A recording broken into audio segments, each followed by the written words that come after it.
barreling down the highway, wheeling right along.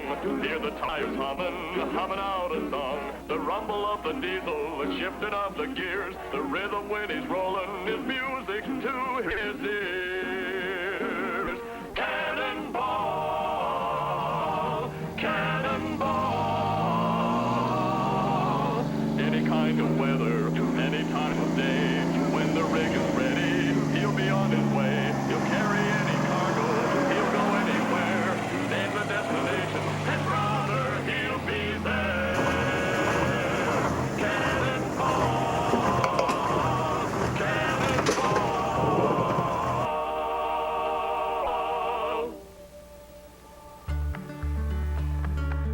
Hi, my name is JBS. I live in Lancaster, Pennsylvania. The year 2016, I answered a Craigslist ad. It said 1957 Cannonball GMC, and I got excited.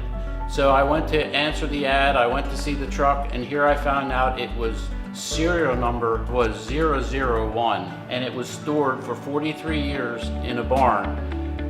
The owner was going to restore it and he died, and then the estate put it up for sale, and then I purchased it and brought it back to Lancaster, PA. It was originally from Chambersburg.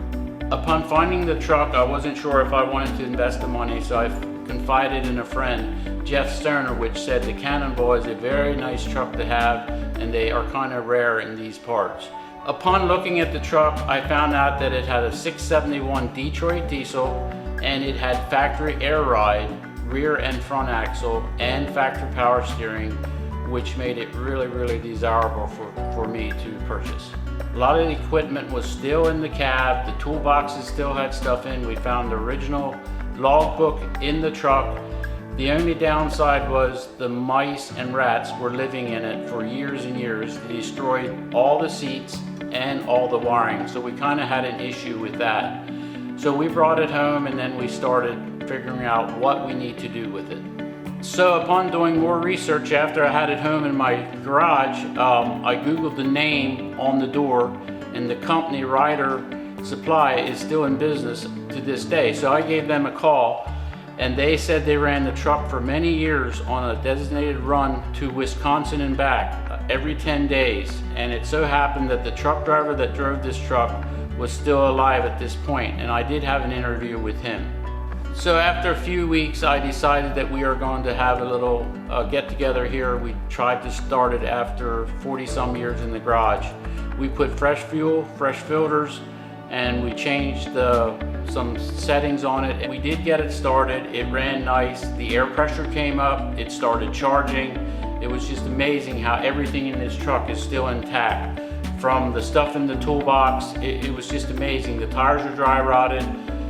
We did put some van seats in it, but otherwise than that, we are running it as is. It is the way we bought it out of the barn. It is just a survivor, and we are planning to leave it like that. We do run it occasionally to truck shows 70 miles away, and it still does good. It is a 671 Detroit diesel, around 200 horsepower. It has a 5-speed transmission with a 2-speed rear, and it also has air ride, which I mentioned before. 2 rear airbags. It's the same airbag system that they used in the coach in the 1950s. As we walk around the side here, I'll show you the air tanks. These square tubes act as an air tank, which holds the air for the airbags. These tubes here are the air tanks for the actual truck, which is very unique.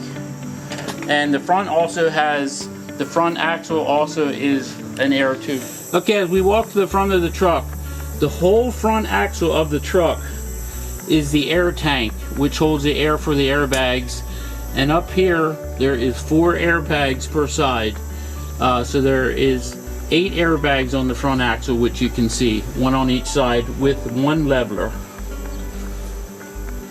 As you can see, it has the inspection sticker of 1973, which it was on the road, I guess, 1973 when it was stored.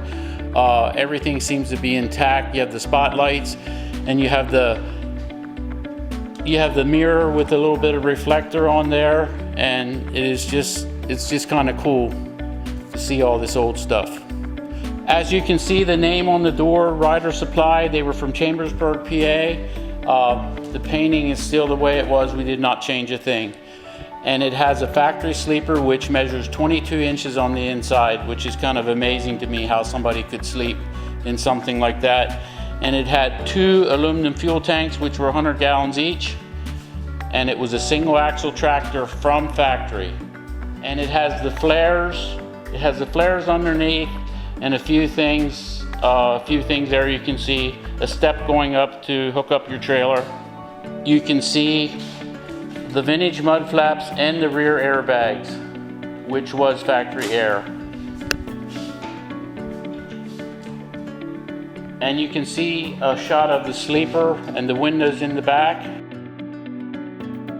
The trailer is all intact, very few dents. It's very nice to have a trailer of this caliber. I'm very happy to be the owner of it.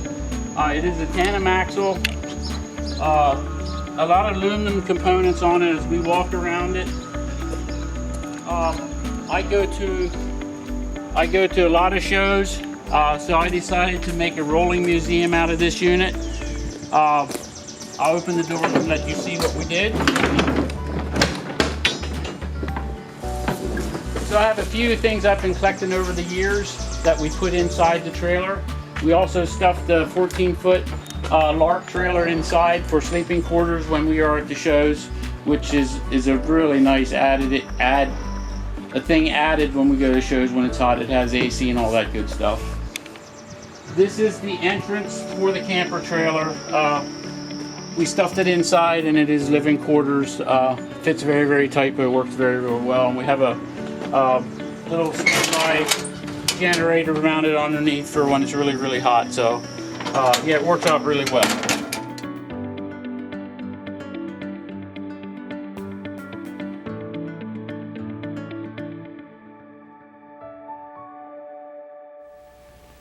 Barreling down the highway, wheeling right along. Hear the tires humming out a song. The rumble of the diesel, the shifting of the gears. The rhythm when he's rolling is music to his ears. Cannonball, cannonball. Any kind of weather.